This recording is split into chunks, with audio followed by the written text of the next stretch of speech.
지난 영상에서 환자가 병원에 입원한 지 며칠이 지나게 되면 입원료를 받을 수 있는 비율이 점점 줄어든다고 말씀드렸죠. 그래서 입원한 지 오래된 환자일수록 병원에서 받을 수 있는 입원료가 점점 줄어들고, 그렇기 때문에 병원에서는 입원한 지 오래된 환자분들에게 퇴원을 부탁드린다라고 말씀을 드렸습니다.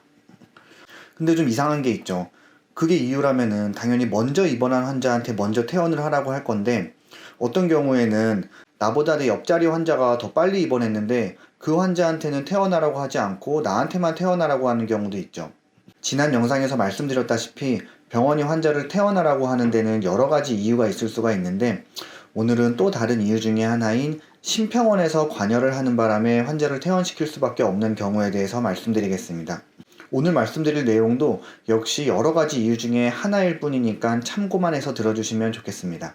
오늘은 일단 재활치료에 대한 부분만 말씀을 드릴 건데, 재활치료에는 여러 가지 종류가 있죠. 운동치료나 작업치료나 전기치료나 등등 여러 가지가 있는데, 각 치료마다 심평원에서 병원에게 이 치료는 환자의 발병일 기준으로 몇 달 동안 치료를 할 수 있다라고 정해놓은 기준이 있습니다.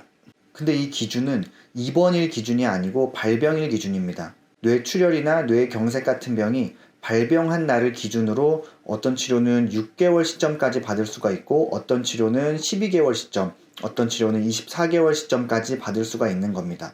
그래서 발병한 지 6개월이나 24개월이 돼서 더 이상 그 치료를 할 수가 없는 날이 오게 됩니다. 재활치료가 여러 가지가 있으니까 치료 하나 정도 못하게 된다 그래도 다른 치료를 하면 되는데, 시간이 오래 지나서 2가지, 3가지 재활치료를 다 못하게 되면 그 환자분은 그 병원에서 할 수 있는 게 없겠죠. 그렇다고 아무 치료도 안 하고 그냥 병실에만 계시자니 환자분도 불만이 생길 것이고, 또 재활치료를 받기 위해서 입원 대기 중인 다른 분이 입원할 수 없는 문제도 있습니다. 그래서 이런 경우에는 환자분에게 병원이 퇴원을 부탁드리기도 합니다. 앞서 말씀드린 대로 심평원에서 치료를 중단하는 기준은 발병일 기준입니다. 내가 옆에 환자보다 더 늦게 입원했다 하더라도 내 뇌출혈 발병일이 옆에 환자 뇌출혈 발병일보다 더 빠를 수가 있잖아요. 예를 들어서 옆에 환자분은 지난 5월 달에 뇌출혈이 생기고 바로 입원했고, 나는 지난 3월 달에 뇌출혈이 생겼는데 다른 병원을 한번 거쳤다가 이 병원에 입원하느라고 내가 옆에 환자분보다 뇌출혈 발생은 더 빠르지만 이 병원에 입원은 더 늦게 한 겁니다. 그러면 치료할 수 있는 기간이 만료되는 시기는 내가 먼저 오겠죠. 그래서 병원에서는